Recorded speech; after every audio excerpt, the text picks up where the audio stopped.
Bonjour à tous, je suis très heureux de vous retrouver à l'occasion de notre culte ce matin. Merci aussi pour les chants de nos amis, ils nous ont introduits dans un moment de louange qui nous a à nouveau approchés du Seigneur. Je vous invite à faire une lecture dans le livre des Juges, au chapitre 7. Le titre du message que j'ai donné est « Quand Dieu mène le combat ». Alors lisons ensemble dans le livre des Juges, dans l'Ancien Testament, au chapitre 7, à compter du verset 1. Jéroboam, qui est Gédéon, et tout le peuple qui était avec lui, se levèrent de bon matin et campèrent près de la source de Harod. Le camp de Madian était au nord de Gédéon, vers la colline de Morée, dans la vallée. L'Éternel dit à Gédéon: le peuple que tu as avec toi est trop nombreux pour que je livre Madian entre ses mains. Il pourrait en tirer gloire contre moi et dire: c'est ma main qui m'a délivré. Publie donc ceci aux oreilles du peuple, que celui qui est craintif et qui a peur s'en retourne et s'éloigne de la montagne de Galaad. 22 000 hommes parmi le peuple s'en retournèrent, et il en resta 10 000. L'Éternel dit à Gédéon: le peuple est encore trop nombreux. Fais-les descendre vers l'eau, et là je t'en ferai le triage. Celui dont je te dirai que celui-ci aille avec toi, ira avec toi, et celui dont je te dirai que celui-ci n'aille pas avec toi, n'ira pas avec toi. Gédéon fit descendre le peuple vers l'eau, et l'Éternel dit à Gédéon: tous ceux qui laperont l'eau avec la langue comme lappe le chien, tu les sépareras de tous ceux qui se mettront à genoux pour boire. Ceux qui lapèrent l'eau en la portant à la bouche avec leurs mains furent au nombre de 300 hommes, et tout le reste du peuple se mit à genoux pour boire. Et l'Éternel dit à Gédéon: c'est par les 300 hommes qui ont lapé que je vous sauverai et que je livrerai Madian entre tes mains. Que tout le reste du peuple s'en aille chacun chez soi. On prit les vivres du peuple et ses trompettes, puis Gédéon renvoya tous les hommes d'Israël, chacun dans sa tente, et il retint les 300 hommes. Le camp de Madian était au-dessous de lui, dans la vallée. Nous lisons maintenant verset 16. Il divisa en 3 corps les 300 hommes, et il leur remit à tous des trompettes et des cruches vides, avec des flambeaux dans les cruches. Verset 19. Gédéon et les 100 hommes qui étaient avec lui arrivèrent aux abords du camp au commencement de la veille du milieu, comme on venait de placer les gardes. Ils sonnèrent de la trompette et brisèrent les cruches qu'ils avaient à la main. Les 3 corps sonnèrent de la trompette et brisèrent les cruches. Ils saisirent de la main gauche les flambeaux et de la main droite les trompettes pour sonner, et ils s'écrièrent: épée pour l'Éternel et pour Gédéon. Ils restèrent chacun à sa place autour du camp, et tout le camp se mit à courir, à pousser des cris et à prendre la fuite. Ainsi donc, le titre du message, comme je vous l'ai indiqué, est « Quand Dieu mène le combat ». Il y a 2 parties, me semble-t-il, dans ce que nous avons lu. La première partie, nous pourrions l'appeler la sélection des soldats, et la deuxième partie, le déroulement de la bataille. Parlons ensemble de la sélection des soldats et faisons une première remarque. Dieu a besoin d'une armée pour faire fuir l'ennemi, pour faire fuir les Madianites. De la même manière, Dieu a encore une armée avec son Église, avec tous ceux qui ont reçu Jésus-Christ comme leur sauveur. Tous ces hommes et ces femmes de par le monde constitue l'armée de l'Éternel pour livrer ces batailles. Bien entendu, le combat de l'Église est de nature spirituelle. Il ne s'agit pas d'un combat charnel, d'un combat humain, mais l'Église mène le combat de Dieu. Combat le bon combat de la foi, dit Paul à Timothée. Toujours est-il, mes amis, Dieu a une armée. Et l'armée de Dieu est avant tout, me semble-t-il, une armée d'intercesseurs. Quand il n'y a plus d'intercesseurs dans la maison de Dieu, dans l'Église du Seigneur Jésus-Christ, alors il n'y a plus d'armée. Mais je veux rendre témoignage et hommage en même temps à tous ces bien-aimés de par le monde qui appartiennent à l'Église de Jésus-Christ et qui prient, qui intercèdent et qui font avancer les choses grâce à leur supplication, grâce à leur témérité dans la prière, leur détermination dans la prière. L'apôtre Paul, dans l'Épître aux Éphésiens, au chapitre 6, dit « Faites en tout temps par l'Esprit toutes sortes de prières et de supplications. Veillez à cela avec une entière persévérance. Priez pour tous les saints, priez pour moi. » Mes amis, rappelons-nous que l'intercession est un combat non pas contre des hommes, non pas contre des situations particulières, mais l'intercession est un combat spécifique contre des puissances de ténèbres. Et de la même manière que l'armée d'Israël, à l'époque de Gédéon, a renvoyé les Madianites, eh bien l'Église de Jésus-Christ, par ses prières, par son intercession, fait fuir le diable, fait fuir les puissances de ténèbres. Je voudrais illustrer cette vérité à travers une anecdote authentique pour vous montrer que la prière est efficace.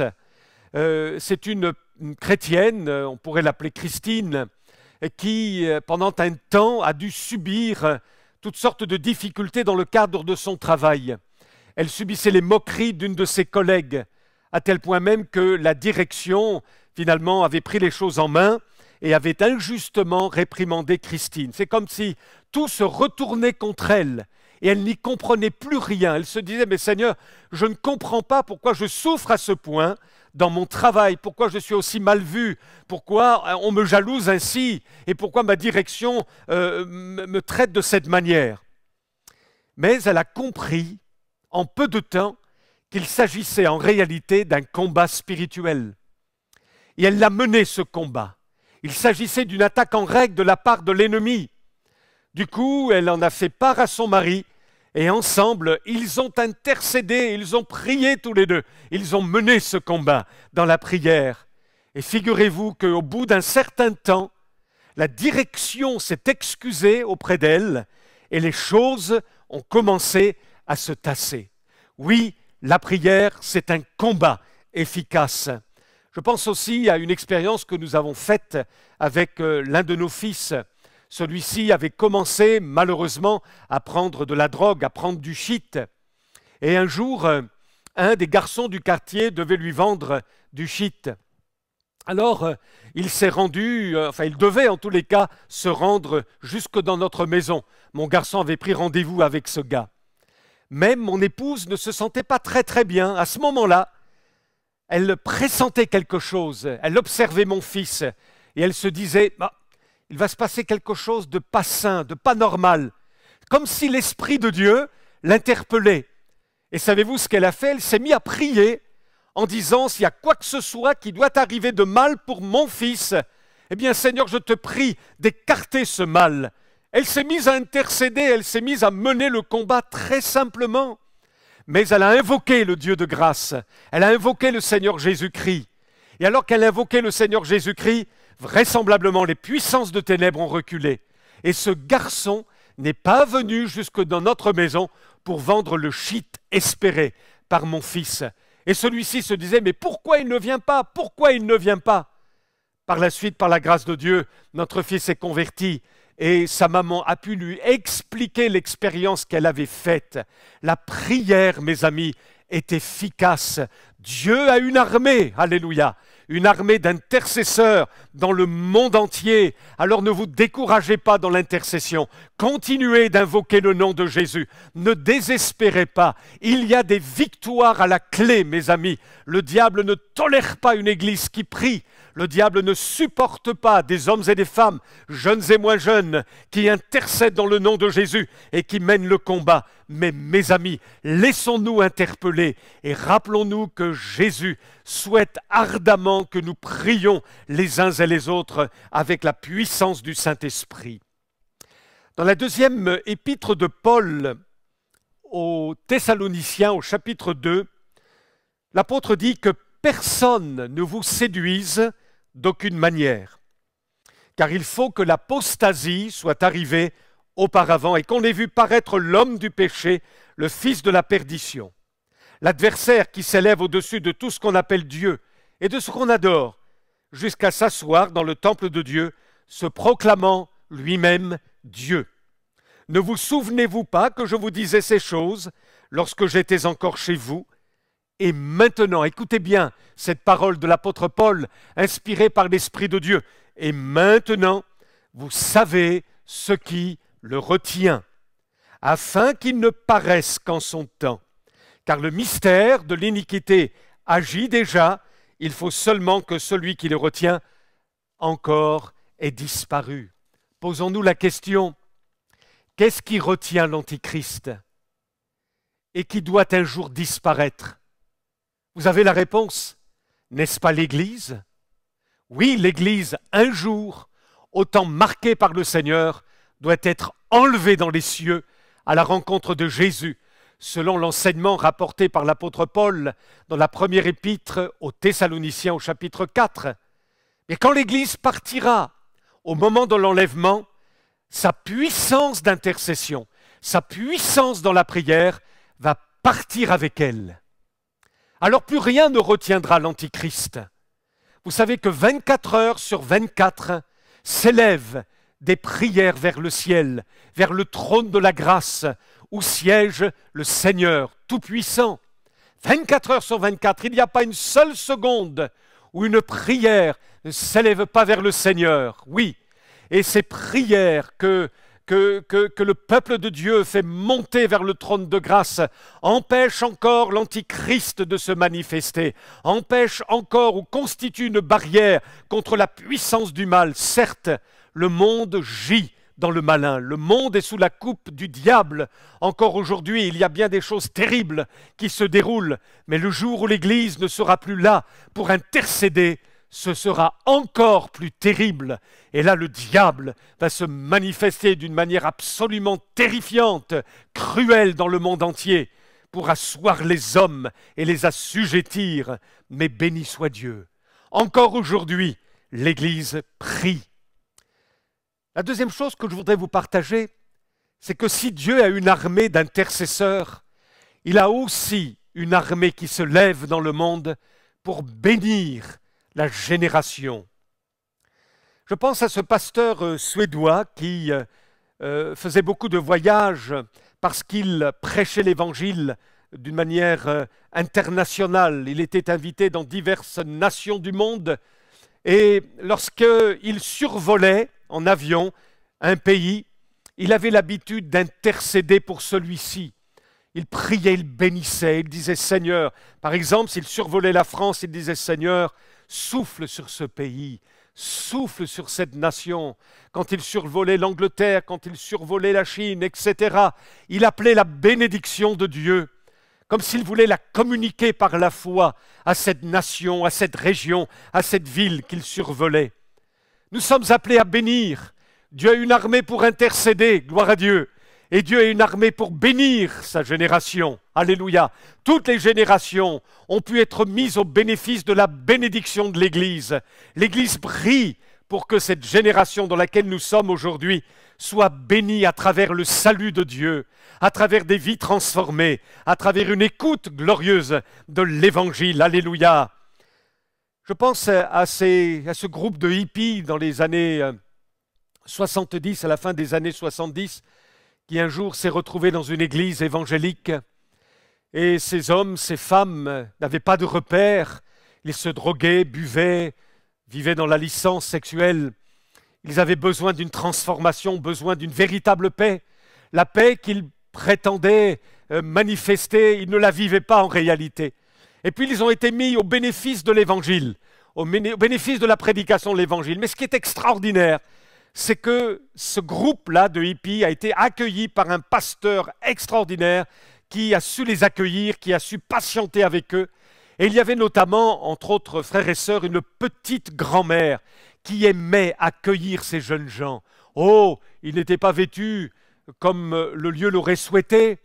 Ils ne sentaient peut-être pas très bon. Ils n'avaient pas les manières qui convenaient au lieu. Mais cette petite grand-mère était animée d'amour et accueillez donc chacun de ces jeunes, même chez elles, leur partageant quelques tartines de pain, un peu de café. Et au fur et à mesure, oui, de manière progressive, ces jeunes se sont tournés les uns après les autres vers le Seigneur Jésus. Leur vie a été transformée. Alléluia! Et ils sont devenus pour la plupart d'entre eux des prédicateurs de l'Évangile ou des femmes de pasteurs. Oui, cette Église a béni ce groupe de jeunes. Le pasteur les a bénis. Cette petite mamie, elles sont précieuses les petites mamies chrétiennes. Cette petite mamie a béni ces jeunes, mes amis. Bénissons à travers nos prières. Bénissons à travers des gestes d'amour. Jésus dit ceci: que votre lumière luise ainsi devant les hommes, afin qu'ils voient vos œuvres bonnes et qu'ils glorifient votre Père qui est dans les cieux. Dieu a besoin d'une armée qui combat le bon combat, une armée qui prie, une armée qui bénit, une armée qui témoigne, une armée qui fait avancer le royaume de Dieu. Alors, si le Seigneur a besoin d'une armée constituée de soldats vaillants, d'enfants de Dieu remplis du Saint-Esprit, eh bien, Dieu veut particulièrement que les soldats qu'il utilise soient efficaces. Et le texte que nous avons lu tout à l'heure en introduction dégage au moins 3 principes à ce sujet. Le premier principe est celui-ci: ce n'est pas le nombre qui fait l'efficacité. Gédéon bénéficiait d'une armée de 32 000 hommes, mais ces 32 000 hommes ne faisaient pas le poids par rapport à la multitude de l'armée madianite. Et pourtant, le Seigneur va dire une chose étrange à Gédéon, au verset 2 de notre lecture dans le livre des Juges, au chapitre 7. L'Éternel dit à Gédéon: le peuple que tu as avec toi est trop nombreux pour que je livre Madian entre ses mains. Il pourrait en tirer gloire contre moi et dire: c'est ma main qui m'a délivré. Ce que je retire de cette parole, c'est ceci: Dieu, le Dieu de la Bible, peut faire beaucoup, même avec peu. Il a fallu peu de poissons, peu de pain, pour nourrir des milliers d'hommes et de femmes à travers la multiplication des pains et des poissons. Il a suffi d'un seul homme, Jonas, pour amener une ville de milliers d'habitants, la ville de Ninive, à la repentance. Un seul homme. Dieu peut faire beaucoup avec peu. D'ailleurs, l'Écriture dit: je cherche parmi eux un homme. Le Seigneur ne dit pas des milliers d'hommes, il le souhaiterait, mais au moins un homme qui élève un mur, qui se tienne à la brèche devant moi en faveur du pays, afin que je ne le détruise pas, mais je n'en trouve pas. Un seul homme peut faire la différence. Dans son usine, dans son entreprise, dans sa famille où il est le seul converti. Un seul homme, une seule personne, un seul chrétien peut faire la différence dans son quartier. Avec peu, Dieu peut faire beaucoup. Parfois, nous souffrons d'un complexe d'infériorité et nous nous disons: nous, peuple de Dieu, mais nous sommes si peu nombreux, quel impact pouvons-nous avoir dans tel et tel domaine dans notre société? Et pourtant, mes amis, avec peu, Dieu peut faire beaucoup. Dans un texte biblique consigné dans le livre du prophète Samuel au chapitre 14, verset 6, il est écrit: Jonathan dit au jeune homme qui portait ses armes: viens, et poussons jusqu'au poste des Philistins. Peut-être l'Éternel agira-t-il pour nous, car rien n'empêche l'Éternel de sauver au moyen d'un petit nombre comme d'un grand nombre. Alors, le peuple est trop nombreux, dit Dieu. Qu'est-ce que le Seigneur voulait enseigner par cette étrange parole? Mes amis, pour faire l'œuvre de Dieu, il ne faut pas tant compter sur le nombre. L'importance de nos compétences, de nos moyens techniques, de nos moyens financiers, bien que tout cela soit nécessaire. mais il est plus important encore de compter sur Dieu lui-même. Il est préférable d'avoir le Dieu de l'arche que l'arche de Dieu avec nous. Un texte biblique dit « Parce que tu dis, je suis riche, je me suis enrichi, je n'ai besoin de rien, et parce que tu ne sais pas que tu es malheureux, misérable, pauvre, aveugle et nu. » Et dans le livre de Zacharie au chapitre 4, il est dit « Ce n'est ni par la puissance, ni par la force, mais c'est par mon esprit, dit l'Éternel des armées. Ce n'est pas le nombre qui fait l'efficacité, mais avant tout la présence et l'approbation de Dieu. » Le deuxième principe qui se dégage de notre texte, en vue d'une armée efficace, de soldats efficaces, c'est que la crainte ôte toute efficacité aux soldats du Seigneur.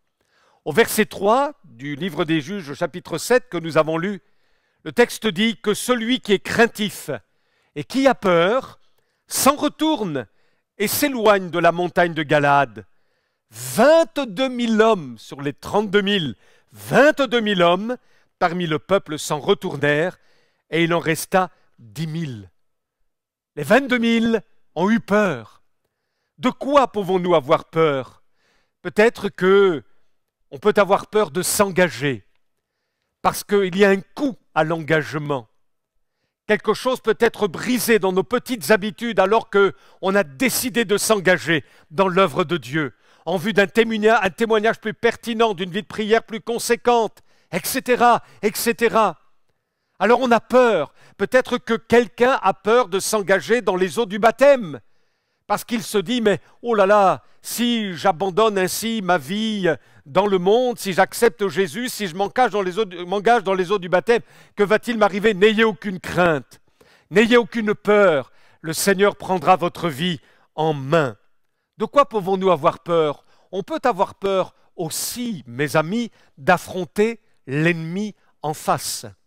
Et c'est pourquoi certains se contentent peut-être d'une petite vie spirituelle, d'une petite vie de prière, de peu de témoignages. Ça ne les dérange pas, pour autant qu'ils ne sont pas confrontés à l'ennemi de leur âme. Et puis d'autres peuvent avoir peur d'affronter leurs péchés, d'affronter leurs défauts de caractère, leurs faiblesses, un peu à la manière de David, qui après avoir commis un adultère et un meurtre, eh bien, se cache en quelque sorte. Il ne dévoile rien au peuple, il garde sa couronne, il garde son vêtement de roi, il est assis sur son trône dans le palais, mais à l'intérieur, il sait qu'il y a du péché qui n'a pas été confessé. Et il a peur de le confesser.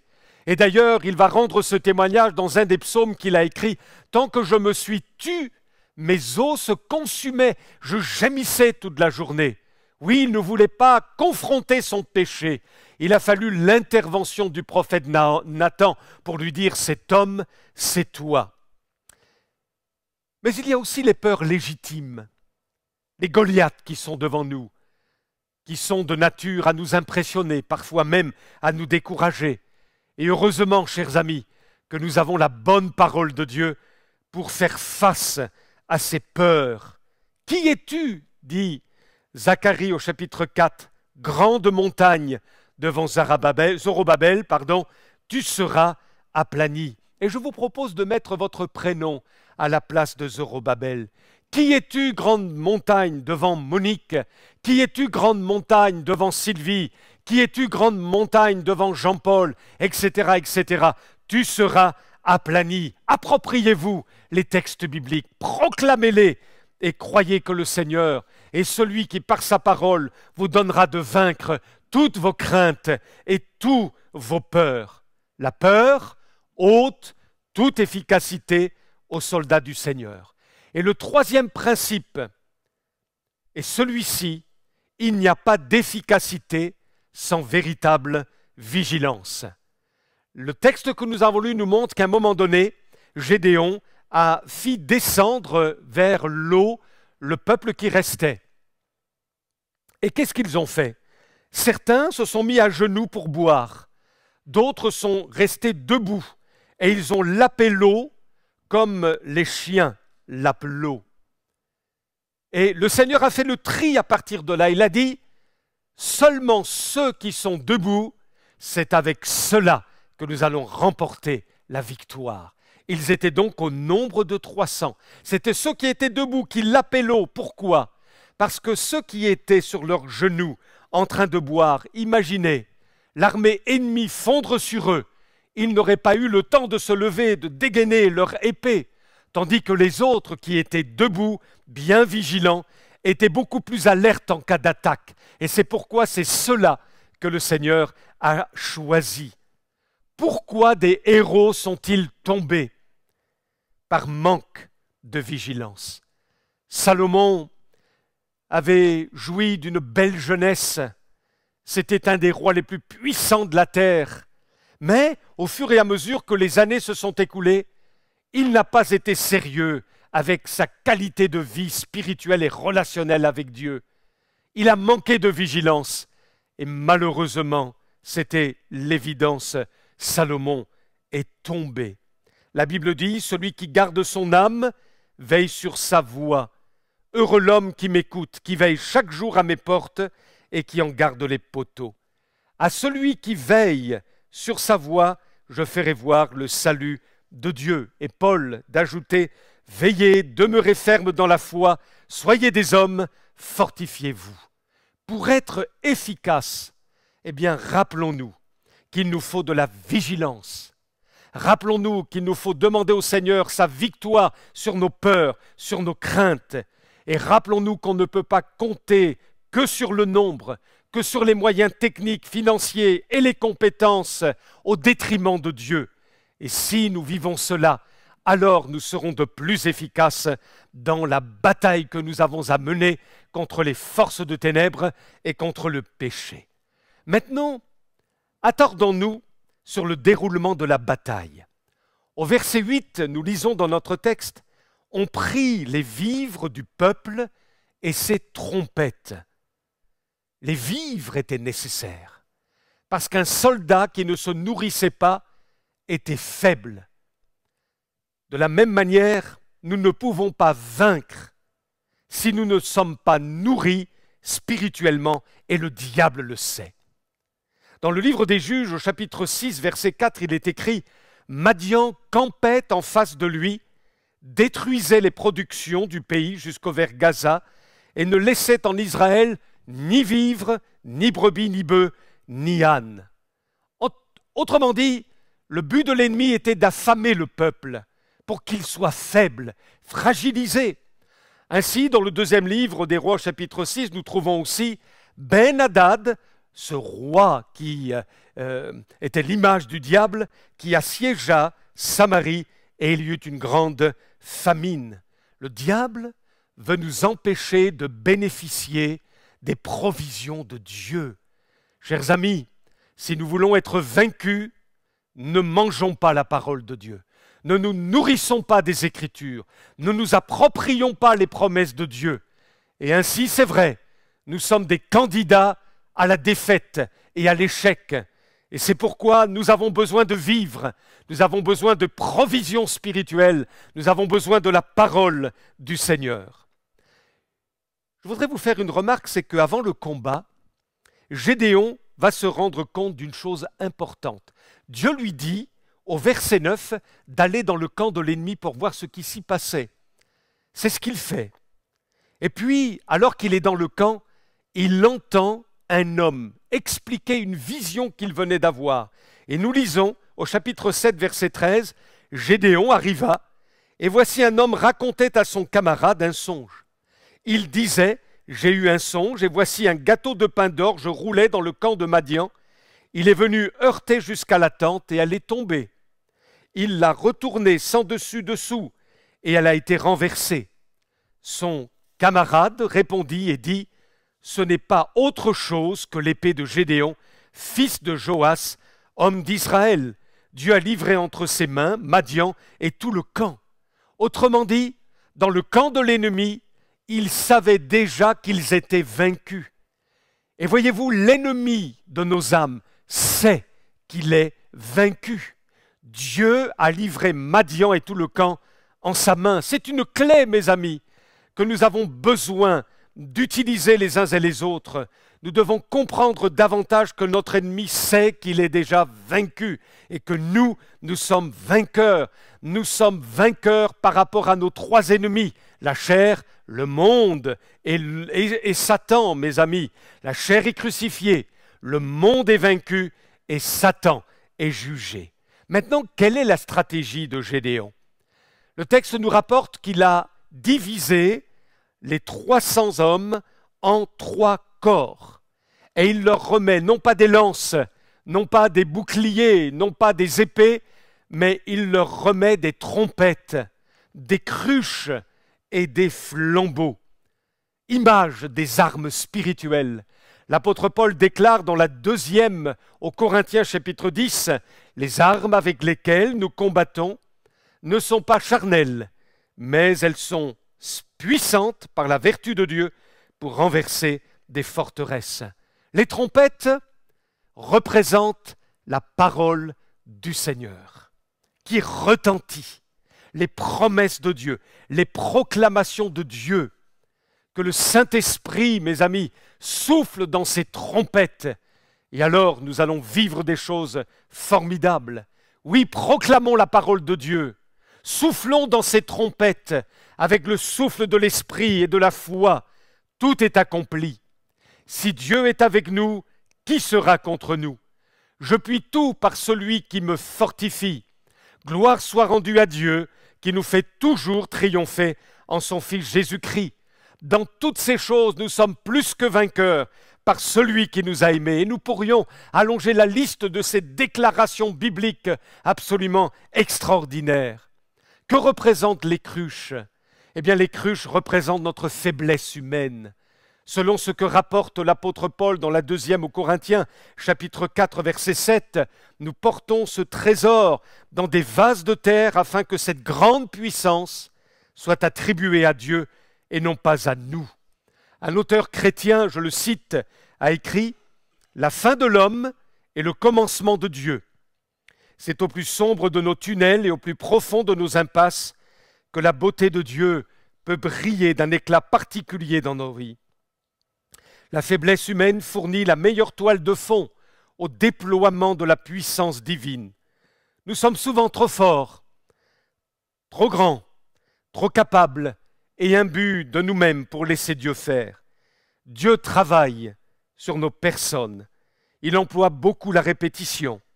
Il faut souvent des années jusqu'à ce que nous soyons suffisamment brisés pour que Dieu puisse nous confier des tâches sans craindre nos méthodes pleines de suffisance.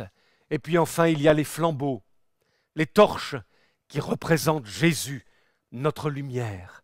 Et je conclus, lorsque ces 3 corps de 100 personnes pour chacun d'eux s'étaient retrouvés autour du camp des Madianites, au signal donné par Gédéon, ces hommes ont brisé les cruches, ils ont fait retentir les trompettes et ils ont pris les torches. Et alors que les Madianites entendaient tous ces bruits, le retentissement des trompettes et voyaient toutes ces lumières autour d'eux, ils ont été saisis de panique et se sont mis à fuir. La victoire était remportée. De la même manière, pour remporter les combats de Dieu, nous devons sonner la trompette des promesses du Seigneur. Nous devons nous laisser briser intérieurement par le Saint-Esprit, façonner, malaxer par les mains du divin potier, de telle sorte que notre moi soit crucifié, notre orgueil, notre suffisance, nos mauvais raisonnements. Et puis, nous devons brandir la torche, le flambeau, la personne de Jésus. Nous devons briller de la personne de Jésus. Alors la victoire nous est assurée. Quelle bénédiction! Voulez-vous que nous prions quelques instants? Merci Seigneur, parce que la victoire, tu la donnes assurément à tous tes enfants qui s'attendent à toi. Oui, tu veux nous rendre efficaces. Tu as une armée. Tu as une armée avec ton Église. Et tu veux des soldats efficaces. Alors nous nous rappelons, Seigneur, que nous n'avons pas à compter tant sur le nombre que sur ta présence et ton approbation. Alléluia. Oh, merci Seigneur. Nous nous rappelons, ô Dieu, toutes ces bonnes choses que tu nous as partagées ce matin. Nous proclamons, ô notre Sauveur, que tu es avec nous. Alors qui sera contre nous? Donne la victoire à mes bien-aimés qui sont à l'écoute. Relève-les, rends-les efficaces, Seigneur, dans leur travail. Ôte toute crainte, s'il te plaît, au nom de notre Seigneur Jésus-Christ. Et donne-nous, Seigneur, de souffler dans ces trompettes que représente ta parole. Oh, merci à toi, Seigneur, tu es notre lumière. Nous te louons, notre Sauveur. À toi la gloire. Amen.